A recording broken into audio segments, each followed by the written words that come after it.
Okay, all right. So the last objective which is there in this chapter is redistribution of income. अच्छा, redistribution of income क्या होती है, आपको पता है? No sir. नहीं पता। तो आपने याद रखना है, redistribution of income is taking money from the rich and using it for the benefit of the poor.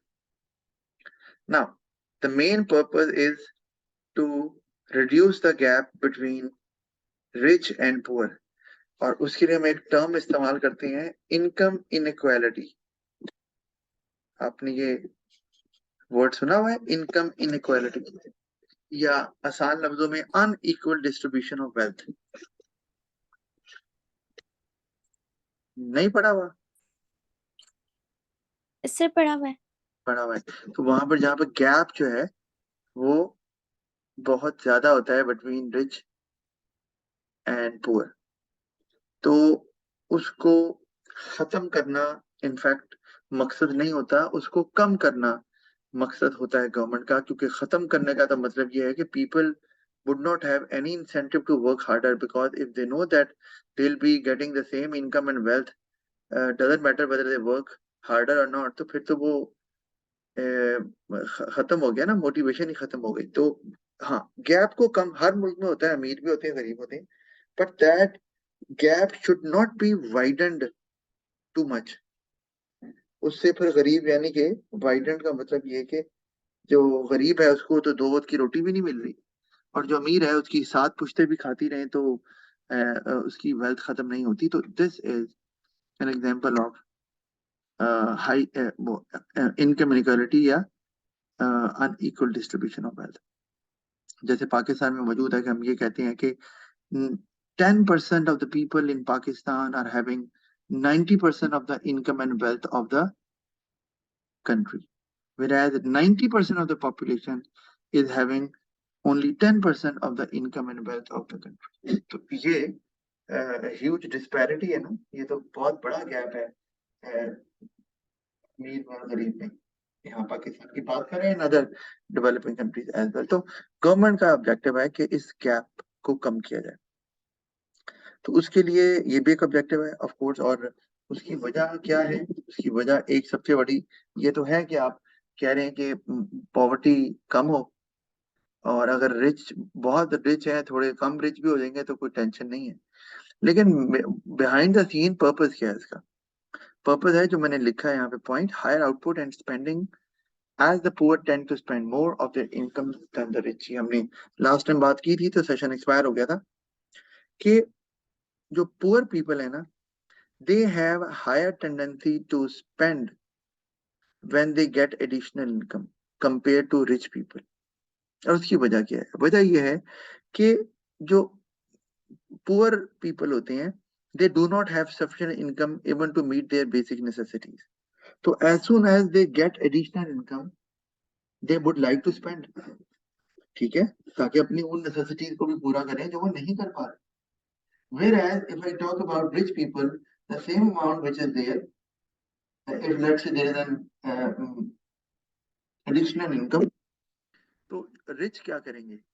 they would not be using it because they have already ample amount of income there, तो they would rather save it।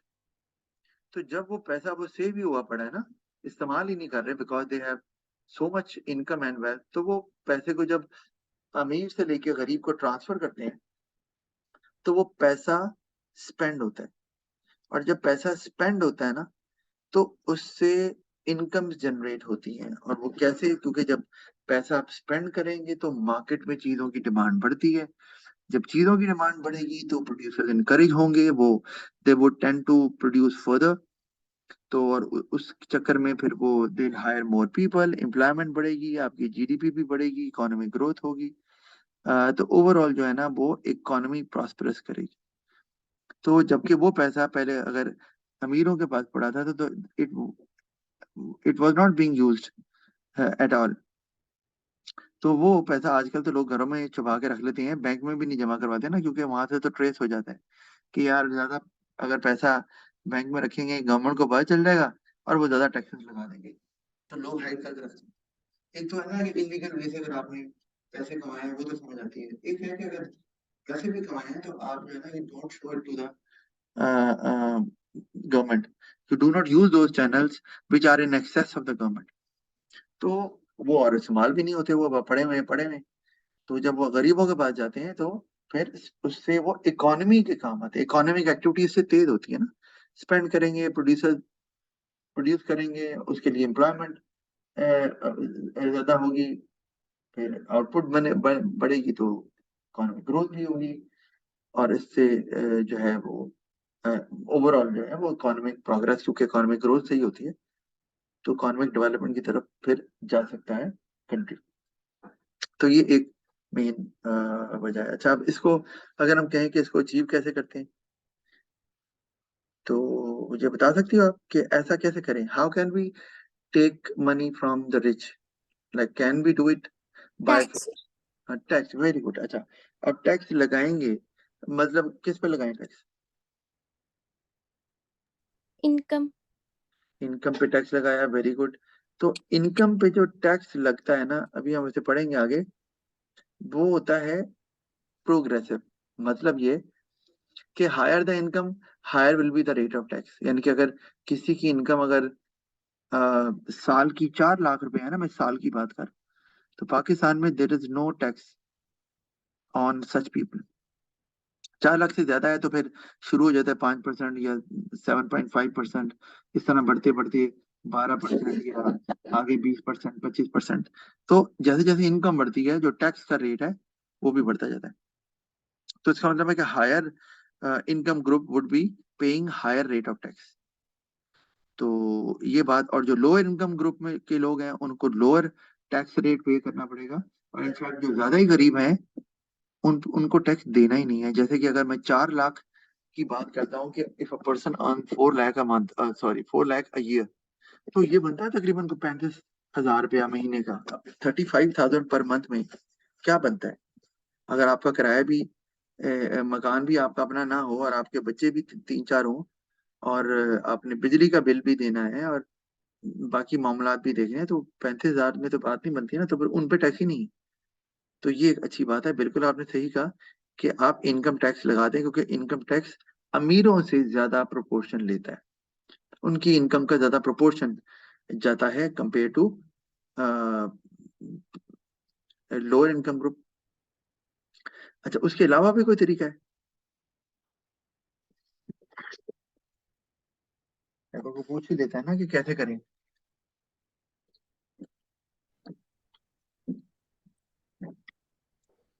कोई जेहन में आ रहा है? नहीं sir. नहीं आ रहा। वो है लग्जरी टैक्स।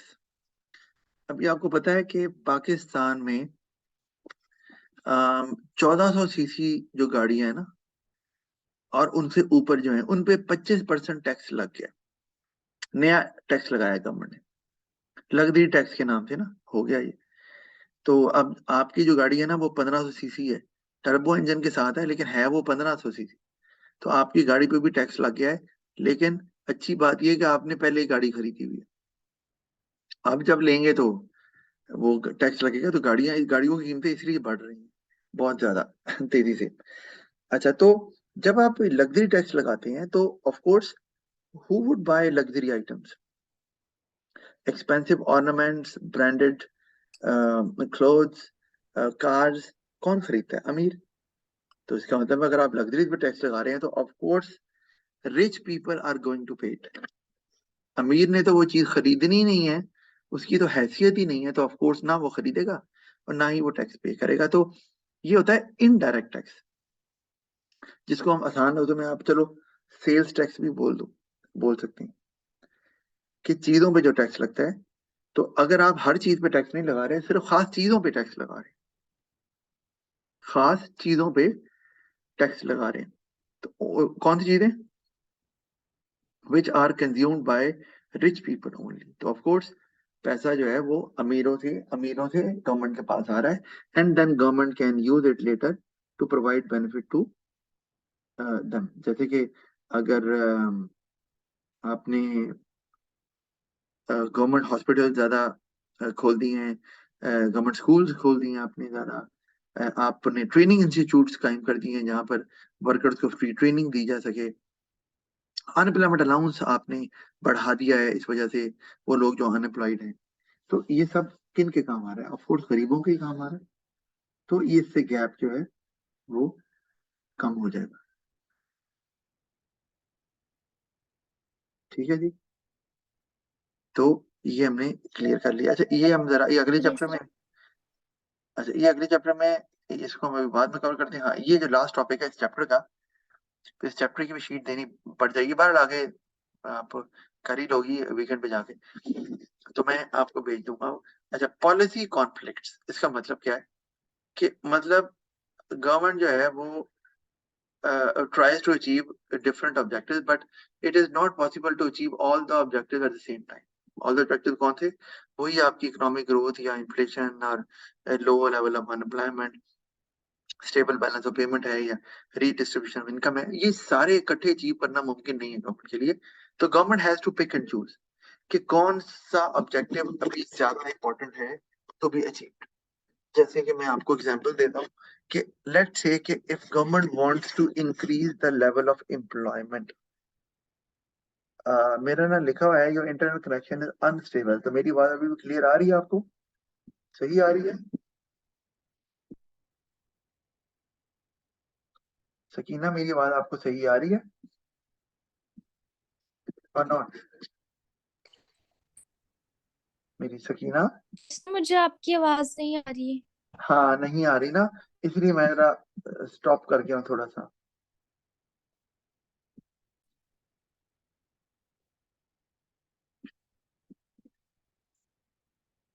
ऑलराइट, तो मैं आपसे बात कर रहा था पॉलिसी कॉन्फ्लिक्ट की, कि sometimes government has to pick and choose कि कौन सा ऑब्जेक्टिव अचीव करना है which is necessary to be achieved. तो फिर गवर्नमेंट को क्या करना पड़ता है? गवर्नमेंट को फिर अगर एक वो ऑब्जेक्टिव अचीव करेगी तो दूसरा अचीव नहीं होगा, एंड गवर्नमेंट हैज टू क्या कहते हैं सॉर्ट ऑफ ट्रेड ऑफ होगी। अच्छा दोबारा लिखा हुआ आ रहा है।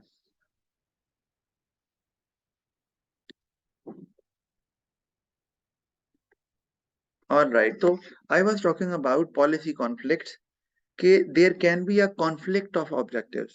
If government tries to achieve one of the government macroeconomic objective, they might not be able to achieve another macroeconomic objective. It can be more than one as well. अब जैसे कि हम एग्जांपल लेते हैं कि अगर गवर्नमेंट को लगता है कि there is high level of unemployment in the country and the need of the hour is to reduce that level of unemployment in any case, तो गवर्नमेंट जो है वो अनएम्प्लॉयमेंट को कम करने के लिए ऑफ कोर्स क्या करेगी कि मैं एग्जांपल देता हूं आपको कि अगर गवर्नमेंट एम्प्लॉयमेंट बढ़ाती है, और बढ़ाने के लिए क्या करती है गवर्नमेंट के, गवर्नमेंट टैक्सेस को कम कर देती है। तो जब इनकम टैक्स अगर फॉर एग्जांपल कम हो जाता है, या जो इनडायरेक्ट टैक्स है जो चीजों पर लगता है जैसे मैंने आपको बताया वो कम हो जाता है, तो people would start spending more, क्योंकि एक तो उनकी इनकम बढ़ गई क्योंकि टैक्सेस कम हो गए। तो दूसरी तरफ जो चीजें थी वो भी सस्ती हो गई क्योंकि टैक्स जो है वो हटा दिया, तो उससे स्पेंडिंग बढ़ेगी। तो ऑफ कोर्स जो प्रोड्यूसर्स हैं they would be encourage to produce more, उसके लिए वो फिर लोगों को एम्प्लॉय करेंगे ऑफ कोर्स, और इस तरह से एम्प्लॉयमेंट आपकी बढ़ जाएगी। लेकिन उससे होगा क्या कि when now more people will be employed, and जो पॉलिसी बड़ी रिलैक्स रखी हुई है गवर्नमेंट ने कि टैक्सेस भी कम है, तो उससे क्या होगा कि ओवरऑल डिमांड बढ़ जाएगी कंट्री के अंदर, and there might be pressure on the price level, कि ओवरऑल जो चीजों की कीमतें हैं वो बढ़ना शुरू हो जाएंगी, because everywhere people are having more purchasing power, क्योंकि चीजें सस्ती हो गई और इनकम भी बढ़ गई क्योंकि उनकी इनकम पे टैक्स जो है ना वो कम हो गया। तो ऑफ कोर्स आपकी जो इनकम होती है वो टैक्स कटने के बाद अगर आपको आपको मिलती है या यू कैन स्पेंड इट, तो वो ज्यादा हो गई।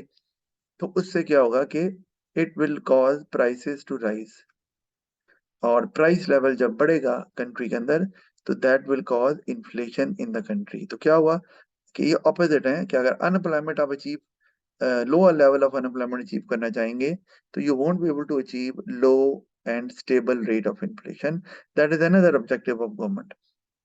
इसी तरह अगर आप इन्फ्लेशन को कम करना चाहेंगे, लो करना चाहेंगे, तो आप शायद उसके लिए टैक्सेस को बढ़ाएंगे। अगर तो अपोजिट होगा कि लोग स्पेंडिंग कम कर देंगे, तो उससे कीमतें तो ऑफ कोर्स नीचे आ सकती हैं। अब चीजों पे टैक्स तो आप नहीं लगाएंगे, आप इनकम पे टैक्स लगा देंगे so that people would spend less, ताकि जो चीजें अवेलेबल हैं इन द कंट्री उन पे प्रेशर कम पड़े डिमांड का। अगर डिमांड को कम करेंगे तो शॉर्टेज नहीं होगी, तो प्राइसेस बढ़ेंगी नहीं, या तेजी से नहीं बढ़ेंगी एटलीस्ट, जिसे लो इन्फ्लेशन बोलते हैं। लेकिन उससे नुकसान ये होगा कि प्रोड्यूसर जो है ना, they want higher more people, तो उससे एम्प्लॉयमेंट नहीं बढ़ेगी। तो ये एक और ये अपोजिट आ गया ना उसका। इसी तरह आप अगर इकोनॉमिक ग्रोथ को अगर ले लें, तो इकोनॉमिक ग्रोथ में जनरली एम्प्लॉयमेंट जो है वो बढ़ती है, यानी कि गवर्नमेंट सपोर्ट कर रही है कि ज्यादा आउटपुट प्रोड्यूस हो। उसके लिए गवर्नमेंट बहुत कुछ कर सकती है। अभी हमने गवर्नमेंट की पॉलिसीज पढ़ी नहीं, अगले चैप्टर में पढ़ेंगे, लेकिन थोड़ा बहुत आपको बता देता हूँ कि गवर्नमेंट जो है वो,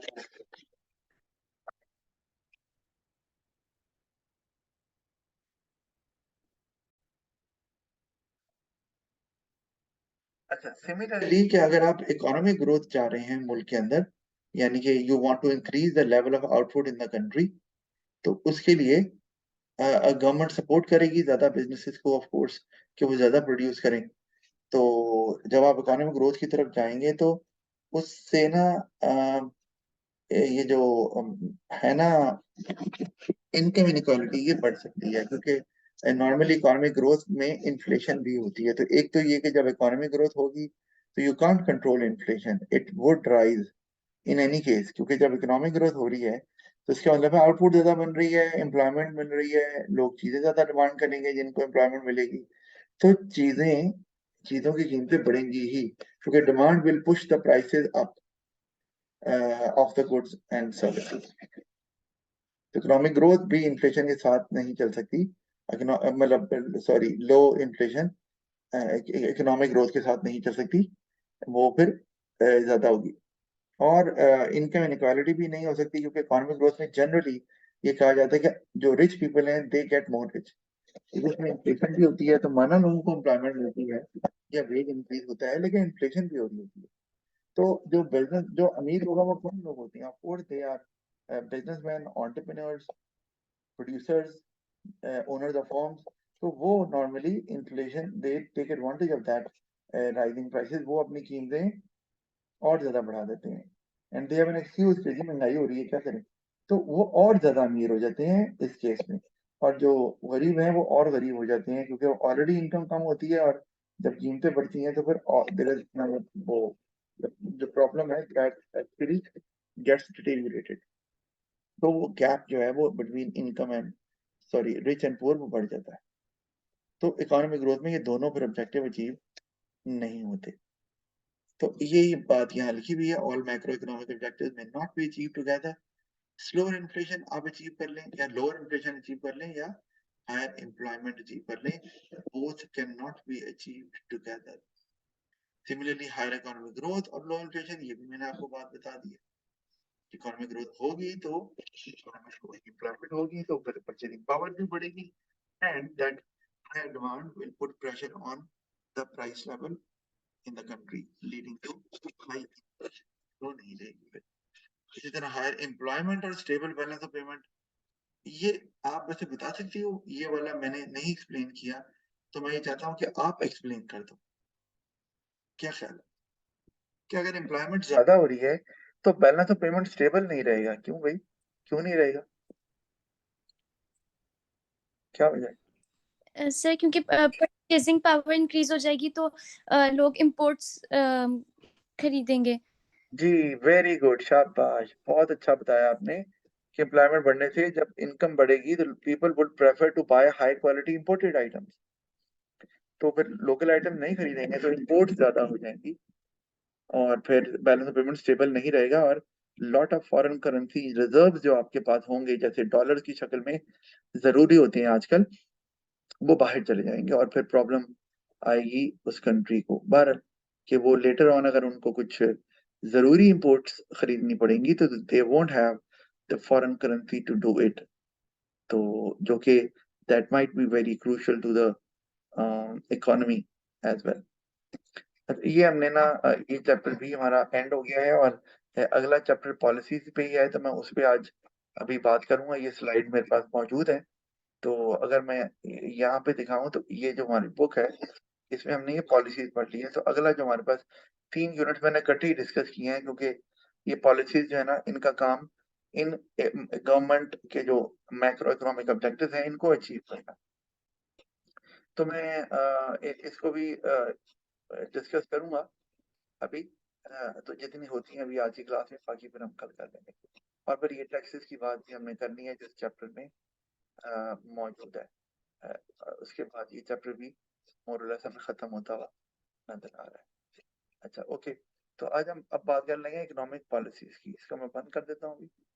अच्छा, उसके लिए हम स्लाइड यूज करते हैं। तो पॉलिसी, गवर्नमेंट इकोनॉमिक पॉलिसी होती क्या है? हम ये कहते हैं कि policies are action plans of the government to achieve macro economic objective. यानी कि हमारे पास जो low and stable rate of inflation का ऑब्जेक्टिव है, लो अनएम्प्लॉयमेंट का ऑब्जेक्टिव है, economic growth and higher living standard का ऑब्जेक्टिव है, हमारे पास स्टेबल बैलेंस ऑफ पेमेंट का ऑब्जेक्टिव है, और हमारे पास जो है क्या रीडिस्ट्रीब्यूशन ऑफ इनकम उसका ऑब्जेक्टिव है। तो इन ऑब्जेक्टिव को अचीव करने के लिए वट एवर एक्शन और measures taken by the government, उसको हम कहते हैं गवर्नमेंट पॉलिसी या पॉलिसीज। अब गवर्नमेंट की जो पॉलिसीज हैं उनमें हम सबसे पहले पढ़ते हैं फिस्कल पॉलिसी। तो अब उसमें वैसे तो जनरली बात करें तो हम कहते हैं कि दो तरह की पॉलिसीज होती हैं मेन।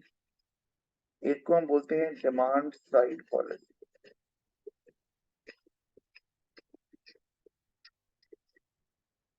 अच्छा, ये डिमांड साइड पॉलिसी को डिमांड साइड बोलते क्यों है?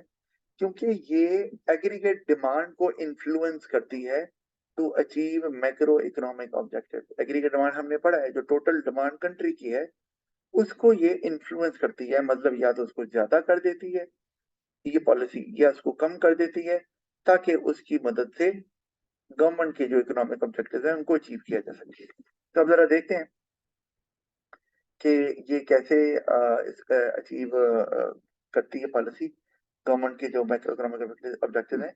अच्छा, इसको हम अगले ये सेशन एक्सपायर हो रहा है तो अगले सेशन में करते हैं। आप दोबारा से ज्वाइन कर लो।